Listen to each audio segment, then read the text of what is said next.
ઉના તાલુકાના રાણવંશી ગ્રામજનો દ્વારા Somnath Bhavnagar national highway road પર સર્કલ આપવા બાબતને લઈને ઉના પ્રાંત અધિકારીને આવેદનપત્ર આપવામાં આવ્યું.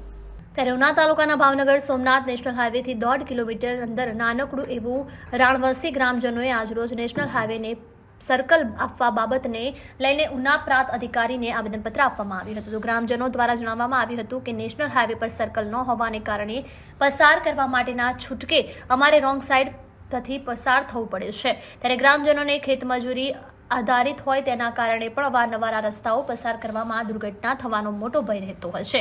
સરપંચ વિજયભાઈ રાઠોડના જણાવ્યા અનુસાર સોમનાથ ભાવનગર નેશનલ હાઈવે પર અમારા ગામને લગતા જો સર્કલ આપવામાં નહીં આવે તો આવનારા દિવસોમાં ઉગ્ર આંદોલન તેમજ સંપૂર્ણ ગ્રામજનો દ્વારા ચૂંટણીનો બહિષ્કાર કરવાની ચીમકી પણ ઉચ્ચારવામાં આવી હતી. તો આ મુદ્દા ઉપર સંપૂર્ણ રાણવંશી ગ્રામજનોએ લડી લેવાના મૂડમાં જોવા મળી રહ્યા હતા અને તેમજ 100 વધારે લોકો દ્વારા રોષ પણ આવેદનપત્ર આપીને રોષ જોવા મળ્યો હતો.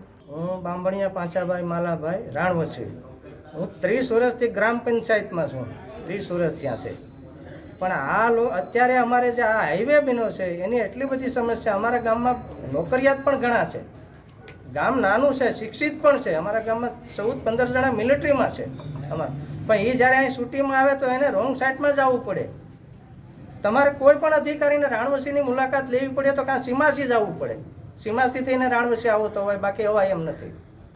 એટલે અમારી એક જ માંગ છે કે અમને સર્કલ આપે, કોઈ પણ અમને રસ્તો આપે હાઈવે ઉપરથી.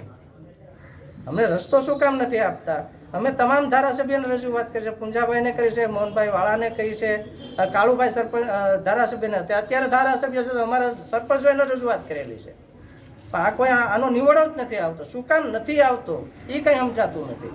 જો એ આ રસ્તાનો નિવડો રાણવંશીનો નહીં આવે તો તમામ ગામ ચૂંટણીનો બહિષ્કાર છે.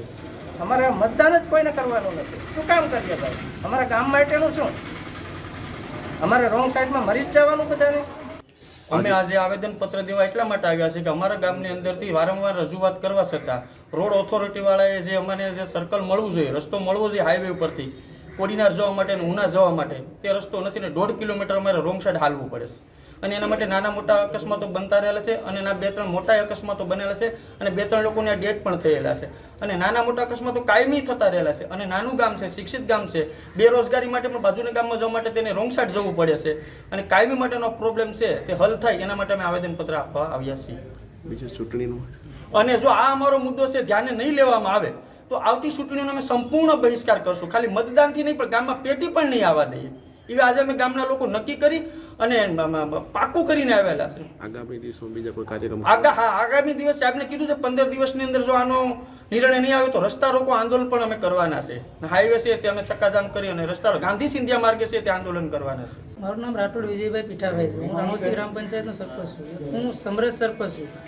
પોતે આગામી દિવસોમાં અમે આ હાઈવે પ્રોટેક્ટની ઘણી જગ્યાએ રજૂઆત કરવા બાબતે અમારા ગામમાં કોઈ જાતનો નિર્ણય લેવામાં આવ્યો નથી. છતાં એ લોકો ગામ લોકો ઝાઝા હેરાન થઈ રહ્યા છે. અકસ્માતનો ફૂલ ભય લાગે છે. આ અંગેની રજૂઆતમાં તમામ લોકોને લેખિત અમે રજૂઆત કરેલી છે. અમારા ગઈ ટ્રમ્પમાં તમામ લોકોએ લેખિત કરેલી છે. છતાં આગામી દિવસોમાં આનો કંઈ 15 દિવસનો કોઈ નિર્ણય લેવામાં નહીં આવે તો આ આવનારી ચૂંટણીનો બહિષ્કાર અમે તમામ લોકો કરવાના છે, આખું રાણવંશી ગામ થઈને. અને એ છતાં જો આગામીમાં કાંઈ વસ્તુ નહીં કરવામાં તો રસ્તા રોકો આંદોલન કરવાના છે. રસ્તા રોકો આંદોલનમાં જો કોઈ જાતની અમારે કોઈ નુકસાની કઈ વસ્તુ કરવાની થતી નથી. છતાં આ લોકોનું જો આની નિવારણ વહેલી તકે આવે એવી અમે આશા કરીએ છીએ. માવજી વાઢેર સાથે લાઈટ 24 ન્યૂઝ ગીર સોમનાથ.